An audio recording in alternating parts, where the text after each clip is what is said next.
Hello and welcome to my new video. If you're new here, hi, I'm Lex. Today we are looking at 15 new ideas for farms. I've done a farm video in the past, but now that we've had some time to sit with the update, I thought it would be really cool to get an updated version, see what else people have come up with in the past little bit. Thank you so much to my channel members. If you are not a member and you would like to become one, the link is in the description. I appreciate you all so much, and let's get into today's video. This first farm is kind of a winter garden aesthetic. I think it is so creative and fun. Love the use of so many of the new furniture items. We can see the little greenhouses back here. So precious. And I also appreciate that we have a variety of the crop items. I did specify for this video that you didn't have to use crops. I'm gonna steal some as I go along, by the way, but I think these are so precious. Loving the custom designs, the layering on the cliffs around this farm. I just think it's really well done. Quite the opposite of that winter farm that we just saw. This one is so summery and vivid. I love all of the greens. I think it's so cool how huge this farm is. Like, I feel like for me personally, I try to fit it into a kind of small bit of space. My farm is very layered, so it did end up being large, but this one is huge. Also, check out this building. How cool is that? The gazebo surrounded by storefronts. I'm gonna steal some wheat from this island. We're just gonna randomly steal some stuff, you know. I'm a bandit, a farm bandit. I love also the surrounding area for this farm. It kind of spills into the residential area, and there's this like workshop sort of space. Definitely very farmy, and I really appreciate that. I think the area surrounding is just as important as the farm itself for creating a farm character. As I mentioned, I did say that the farms did not have to be traditional farms with crops, and I thought this was a great example of a non-traditional farm. We have a gyroid farm here. How precious is it? I love the surrounding area. I think this island has really unique colors working into it, and I love the addition of the cacti as well, but I just thought this was precious. Look at how they're both like placed gyroids, but also dropped gyroids and fragments, and this is what they sound like.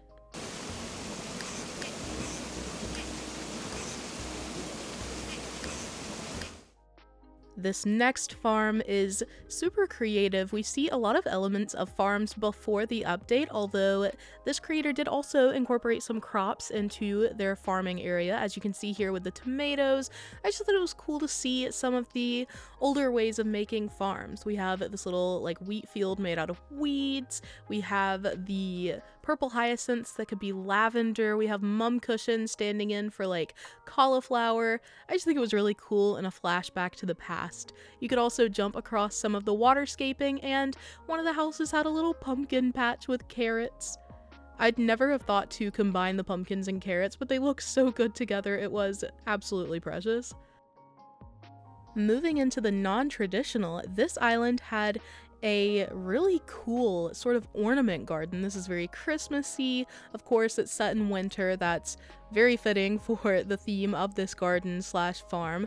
But I love the little baby ornaments on the leaves. There's watering cans, a silo.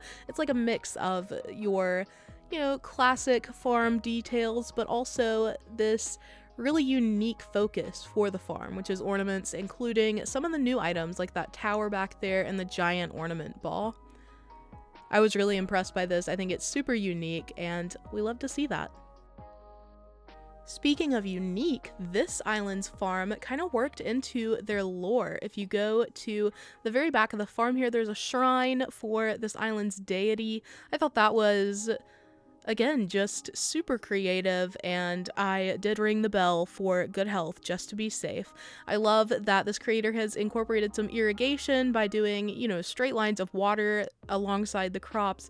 Such a good idea, and it definitely adds more realistic character to your farm, I think, when you incorporate some sort of irrigation details that would fit in with real life farms. Another super classic farm. I thought this one was so well done. I love the plank custom designs in use here. They're little tiny patches. I love the windmill here, introducing some movement for the scene. The water splash under the water bucket. This creator paid so much attention to the tiny details, which really brought this area to life, I think. I also appreciated that it was right here beside Nook's Cranny, so Nook's Cranny itself kind of felt like a farmer's market, you know, a local general store, and Timmy and Tommy had little tricycles. This build honestly inspired me to work on my Nook's Cranny and make it kind of cutesy, which I just love. I love inspo, I love this farm, and I did remember to steal from this one. I was so impressed with this next farm because it manages to mix two themes I would have thought were not compatible at all, and that is the theme of urban core and farm core. So here we have city streets, and on either side, boom, you got some farms. This is a very urban island, but I think the creator managed to work in the farm seamlessly, and I love the focus on the color yellow here. I definitely think it helps tie the farm together. Everything from the house to the wheat to the furniture used carries that theme. This next island was super colorful. I loved the walk to the farm itself. Here we have a little wheat field surrounding Nook's Cranny, and I thought Nook's Cranny was really well set up. I love that little sign in the corner. Look how precious it is. Oh, I love it. I love the view here as well. I love that the silo is creating some height along with the windmill, and all of the furniture here. Again, super farmy, very cozy, I think, and this farm was layered as well, which I really appreciated. I think it's super cool to incorporate terraforming in a build that you might not have expected it to be in, and that's certainly the case here. We've got like upper level crops and then the wheat field at the bottom. We're gonna steal some potatoes here because I didn't even realize you could get over here. But this farm was beautiful. I was so impressed, and again, really cool to see Nook's Cranny right here beside it, kind of like a little general store. Something I think we've seen in several of the farms so far, but that this farm does particularly well, is setting up the farm for practicality, for functionality. So we've got all of these veggies laid out right in front of the resident representative's house. Super easy if you want to come out and pick some things because you want to cook a recipe. I think it's also neat that they put the DIY workbench and the storage shed right beside the house here, so super easy to just go over and use those two if you need to. Again, it's right beside the house too, so very easy if you're just starting the game to head over and go ahead and get started on whatever your goal is for the day. I also appreciated the two windmills beside the house here. I think they look really cool placed like this.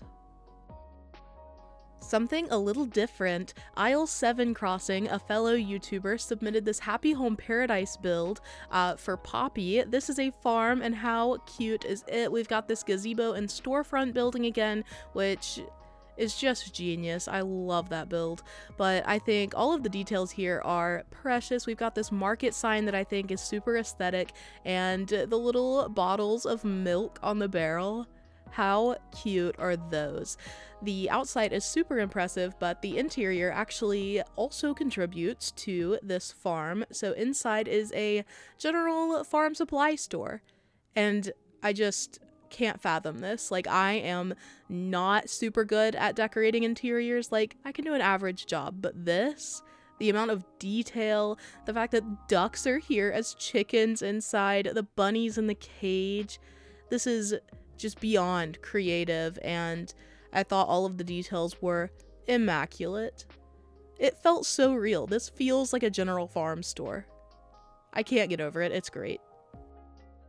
Once again, looking at how farms can be incorporated in different themes, this island definitely had a sort of Fairycore aesthetic going on. How cute was that gyroid on the ground? We've also got a lot of custom designs that make it feel like this island is full of fairy dust to me. It just felt so cozy and welcoming and bright, and seeing these crops worked in, they just, again, fit in so seamlessly. It was super impressive because I never would have thought to incorporate them in a Fairycore sort of build. This creator thought so far outside the box. First of all, the lead up with the volcanoes, incredible, but look at this farm. This is about as far from traditional farming as you can get. Like, I was astonished when I saw the photo of this farm. It's so cool. We've just got a bridge in the center. I checked out the background and I don't even want to go further because that looks incredible. But we're here for the farm. We're here for the farm, which is equally cool. I think that this is so well done. I have never seen a farm set up like this before. And again, the lead up is phenomenal. We're defying the weather back here in winter. I think it's cool that they set up the storefronts with them being facing away so that you can see the wanted posters / advertisements, and this island had the farm right beside a sort of cafe area. So the idea is it's farm to table, you get super fresh food. I love the items placed on the ground here and the way the chairs are kind of alternating. They're not all facing the same way. I think it adds character, makes this feel more real, and the same goes for the tables on the left side of the farm, these over here. How precious are they? And the like odd number of chairs to the one table, great detail. I was also getting ready to leave and I realized that this is just beside the island's entrance, which that's just so cool to me. I would have expected it to be far away. I was not ready for the amount of creativity that went into this farm, but we've got some floating crop islands, maximum irrigation for sure. I love the little signs in use here. I use the same ones on Lorien. I think they're precious, and I don't know, I just think the terraforming here is impressive as heck. Like, look at me just hopping along these crops. There was also a ton of furniture in use around the farm that I really appreciated, that made it feel kind of like a marketplace, a farmer's market, where you could go and get your fresh veggies right here from the farm. You could also visit the local farmer. I'm assuming Kat is the local farmer because you can go over to her house and she has a little windmill up here. Kat just has farmer vibes. When I was doing Lost Falls, I gave her a pumpkin stall. She's cool. Thank you all so much for watching. I hope that you're feeling inspired and ready to conquer your island's farm. I know I kind of want to update mine now because people are so creative. I hope you have a beautiful rest of your day. Remember to take care of yourself today. Be drinking water, take any meds you might need, and I'll see you in the next video. Bye bye for now.